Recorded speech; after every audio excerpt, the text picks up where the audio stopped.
Pasca gelombang aksi demonstrasi yang berujung ricuh di sejumlah daerah, perwakilan mahasiswa menemui pimpinan DPR di Kompleks Parlemen Jakarta. Mereka menyuarakan aspirasi dan keresahan yang dialami rakyat. Wakil Ketua DPR RI Sufmi Dasko Ahmad, Saan Mustopa, dan Cucun Ahmad Samsurijal menerima sejumlah badan eksekutif mahasiswa dan organisasi gerakan mahasiswa dari berbagai kampus di Kompleks Parlemen Jakarta. Dalam kesempatan ini, mahasiswa menyampaikan berbagai tuntutan, salah satunya terkait kenaikan upah anggota DPR yang fantastis. Hal tersebut dinilai tak sesuai dengan keinginan rakyat. Kemudian mahasiswa juga menuntut pengesahan RUU perampasan aset. Tak sampai di situ, mahasiswa juga menuntut penanganan demonstrasi yang masih bersifat represif terhadap mahasiswa. Mahasiswa juga meminta DPR membentuk tim investigasi bersama atas isu makar yang mengemuka. Pertemuan perwakilan mahasiswa dengan pimpinan DPR ini menindaklanjuti rentetan demonstrasi yang belakangan terjadi. Seperti apa kelanjutan tuntutan mahasiswa ini? Dengan adanya pertemuan yang secara terbuka dan transparan ini, akankah Dewan Perwakilan Rakyat akan melaksanakan tuntutan tersebut atau ada pertimbangan lain?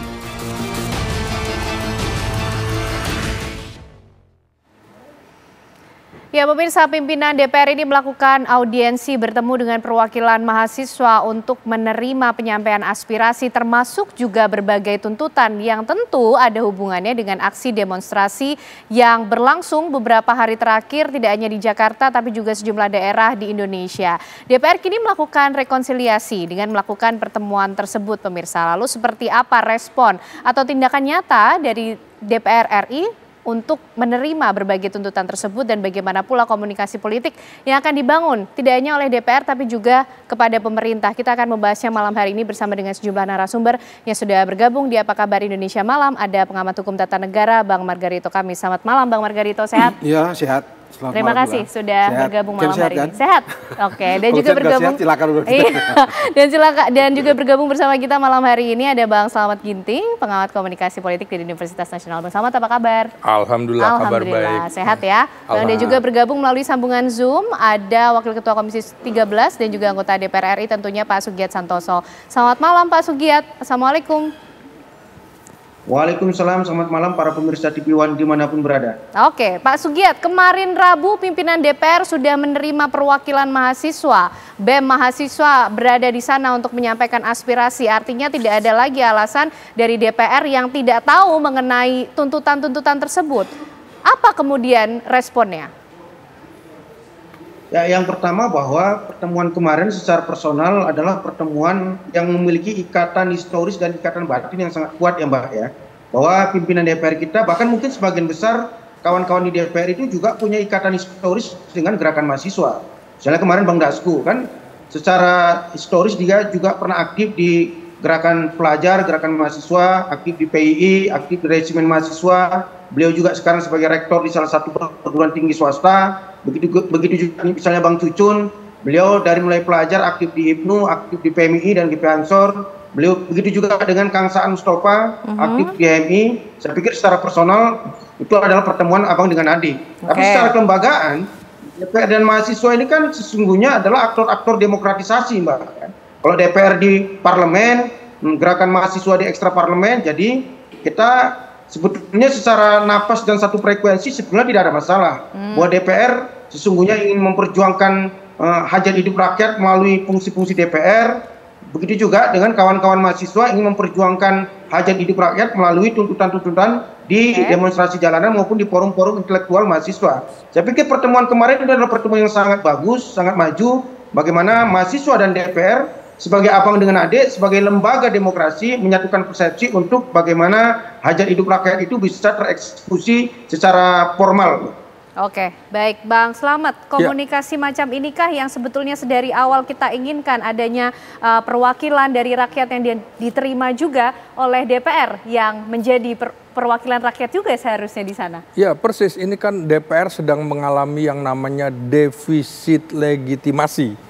Jadi itu parameternya misalnya ya, bagaimana keinginan publik untuk bertemu aja susah. Ya. Memang secara legalitas mereka legal karena dipilih melalui pemilu ya. Tapi kemudian secara representatif, nah itu yang sekarang sedang dipertanyakan. Representasi rakyat ketika menyuarakan pendapatnya itu abai. Karena itu dalam pertemuan dengan mahasiswa kali ini tentu publik bisa menilai apakah sebenarnya nanti hanya seremonial belaka atau kemudian ada kebijakan substantif yang dituntut oleh publik. Kalau ini cuma seremonial, maka pertemuan ini dianggap sebagai gimmick politik bahwa ini cuma menyenangkan hati publik dengan narasi-narasi politik. Karena itu menurut saya DPR ini harus bisa memahami bahwa krisis legitimasi terhadap parlemen ini harus dijawab dengan tindakan nyata. Misalnya, hapuskan tunjangan. Misalnya, tunjangan beras 1 bulan 12 juta rupiah misalnya. Hapuskan itu. Nggak masuk akal orang sebulan makan beras, makan nasi itu sampai 12 juta rupiah. 500.000 udah cukup. Belum lagi tunjangan rumah. Belum lagi tunjangan rumah. Lalu apa lagi kemudian? Ini kan kesannya keringat rakyat diperas, bahwa di balik keringat rakyat ada hak anggota DPR. Ini kan terbalik. Harusnya di balik tunjangan-tunjangan DPR ada hak rakyat di situ. Hapuskan lagi kemudian ketika pajak anggota DPR yang dibayarkan oleh negara dihapus. Karena rakyat justru harus membayar pajaknya. Ya seperti ini, rasa ketidakadilan, rasa bahwa mereka adalah kelompok elitis yang jauh dari rakyat, ini harus dibenahi. Baik, Bang Margarito, kalau secara ketatanegaraan, sebetulnya skemanya sudah ada belum sih Bang untuk menyampaikan aspirasi dari rakyat, ketika kemudian rakyat sendiri yang turun untuk mengevaluasi bagaimana wakil rakyat di parlemen? Sebenarnya ya kalau kita bicara formil, tidak ada pelembagaan prosedur yang konkret untuk penyampaian aspirasi, kecuali secara natural saja gitu ya, orang bisa demo, bisa datang situ lalu sampaikan aspirasinya sih memang iya gitu. Tapi kalau pelembagaan misalnya dalam undang-undang, diatur dalam undang-undang bagaimana caranya dilaksanakan, kapan dilaksanakan, bagaimana DPR harusnya merespon mereka dan segala macam, itu memang harus kita akui secara prosedur atau secara normatif, prosedur-prosedur itu atau kelembagaan itu tidak ada. Sebegini jauh, jadi umum saja gitu ya. Itu yang berjalan sebegini jauh. Jadi belum ada sebetulnya. Iya, jadi ya semua berlangsung secara natural saja gitu ya. Orang datang memberikan pendapat dengan semua dinamika yang bisa mereka lakukan baik di dalam maupun di luar. Begitu DPR juga tergantung kreasi mereka. Cuma begitu aja, tidak ada pelembagaan secara institusional di dalam DPR untuk urusan satu itu. Baik, Bang Margarito. Pak Sugiat tadi meminjam istilah yang disampaikan oleh Bang Slamet nih, krisis legitimasi di DPR. Harapannya ini tidak hanya seremonial dialognya, tapi betul-betul ada kebijakan yang akan dilaksanakan atau tindakan nyata. Karena kalau kita lihat yang beredar, gugatannya 17+8 ada deadline-nya juga Pak Sugiat.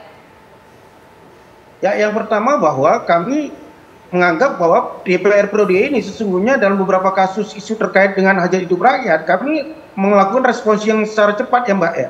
Misalnya pada bulan Januari ketika ada isu PPN 12% yang itu dianggap menyulitkan rakyat, DPR yang turun langsung menuntaskan itu, sehingga isu PPN 12% itu hanya mengisir barang-barang mewah, tidak menyulitkan rakyat. Begitu juga misalnya bulan Februari ketika ada isu kisru kelangkaan LPG 3 kilo, lagi-lagi DPR yang turun, Bang Dasko yang turun untuk menuntaskan persoalan tersebut. Kemarin juga ketika ada isu persoalan perebutan 4 pulau antara Sumut dan Aceh, lagi-lagi kemudian DPR turut andil untuk menuntaskan persoalan tersebut.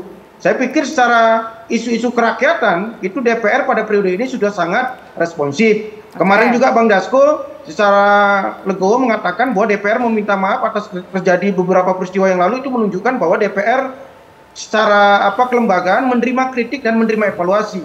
Dan terkait dengan tuntutan 17+18, saya pikir pimpinan kami DPR ini juga sudah menyauti. Ada beberapa isu-isu yang disampaikan oleh mahasiswa ke DPR, misalnya terkait dengan tunjangan rumah. Pimpinan DPR kami juga pimpinan partai sudah menyatakan bahwa mereka sepakat supaya itu ditiadakan. Begitu juga dengan moratorium kunjungan ke luar negeri dan lain sebagainya juga sudah ditiadakan. Saya pikir DPR terbuka menerima aspirasi, kritik, evaluasi dari masyarakat, khususnya dari mahasiswa, Mbak.